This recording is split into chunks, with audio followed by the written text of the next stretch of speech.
It's a warm, humid night here in Charlotte, North Carolina, and I've got a lot on my mind. And that's pretty much how the climate is all the time in the summer here in the southeast. You know, hot and humid 24/7. So if you ever want to move to the southeast, whether it's Atlanta or Charlotte or Charleston or anywhere in the southeast, especially Florida, oh my god, get used to the heat and the humidity. I mean, it's so humid you could practically swim in it. So, yeah, I'm sweating, and it's hot, and I'm sticky all the time, even when I get out of the shower, and I'm fresh and clean, and just dried off, and no sooner do you get dried off than do you get wet again from all the humidity and the sweat, and it's nasty. So, you just gotta get used to it. Anyway, these warm, humid nights here in the South gets a man to thinking. So I've had a lot on my mind lately, and I wanted to share some of it and just talk about it some. So I've been feeling somewhat restless lately, kind of wanting to move out, get out on my own again. I've already moved out a couple times and had to move back for one reason or another. You know, move back in with my parents, my family. So now here I am trying to move out again, wanting to move out again. And just kind of wondering, you know, what does God have in store for me? What am I going to be doing a year from now, 5 years from now? Everybody ponders this sometime in their life, and usually it's when you're in your teens or early adulthood. And I would imagine that even adults think about it, like middle-aged adults. So, I was talking to a friend of mine yesterday. He kind of holds me accountable in a lot of areas and helps me out a lot. And I was telling him how I feel about my family situation and, you know, my job situation and everything. And he said, "Kevin, you gotta get out. You gotta get out on your own." And I've had a lot of people tell me that lately. And I want to get out, but it's just hard to leave everything behind when I feel like I'm responsible for so much here.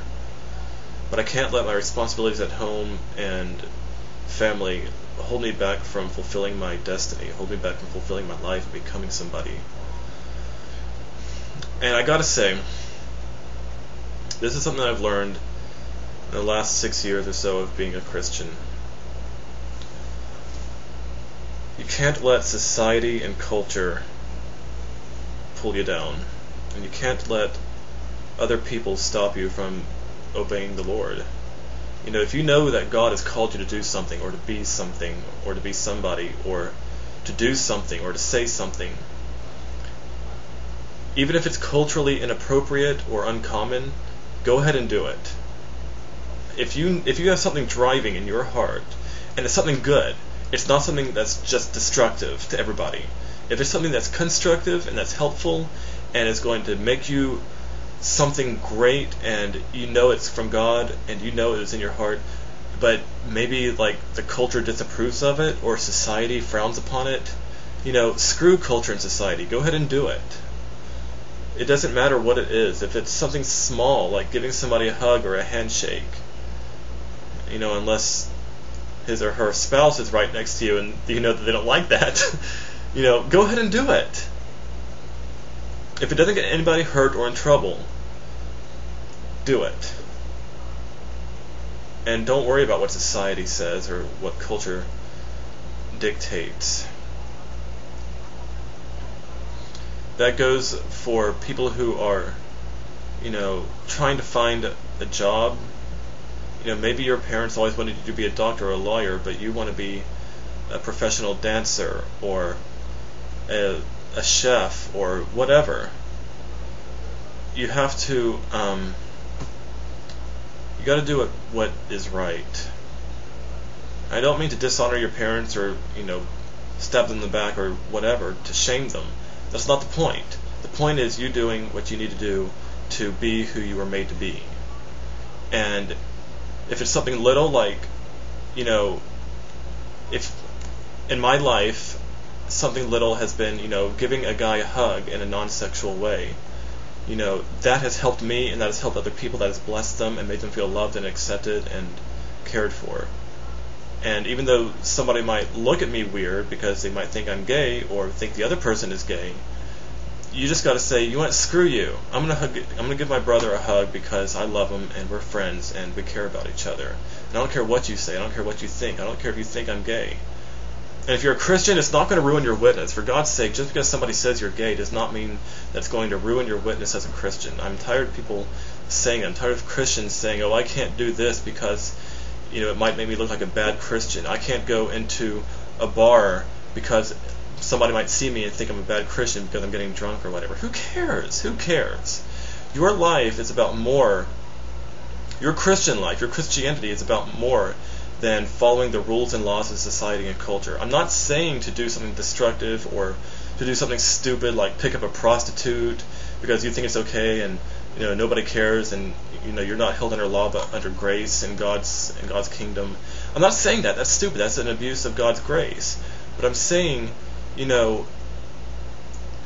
there's more important things to your Christianity, to your faith, to your witness, and to your life than obeying everybody else's laws and rules.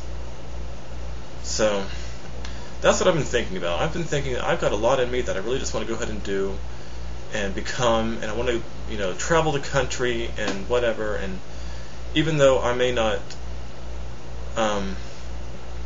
abide by society's laws that say I need to go to college and I need to become successful in the world's eyes and have lots of money, that doesn't mean I'm going to fail. That doesn't mean I'm going to be miserable in life. It just means I'm taking a different route through it. And that goes for me, and that goes for everybody else who wants to, I guess, live outside the box. I hate cliches like that, but I guess that's the best one I can think of for right now. So, take that for what it is, and go live your life and have fun. But more importantly, be constructive. Don't hurt other people unnecessarily. I mean, you're going to piss off some people, you're going to please people in your life, and you can't get around that. No matter what you do, no matter who you are, no matter what you say, you're going to piss off somebody, and you're going to make somebody very happy. So just go ahead and figure out who you want to piss off and who you want to please and go with it. And say, you know what, let them get over it.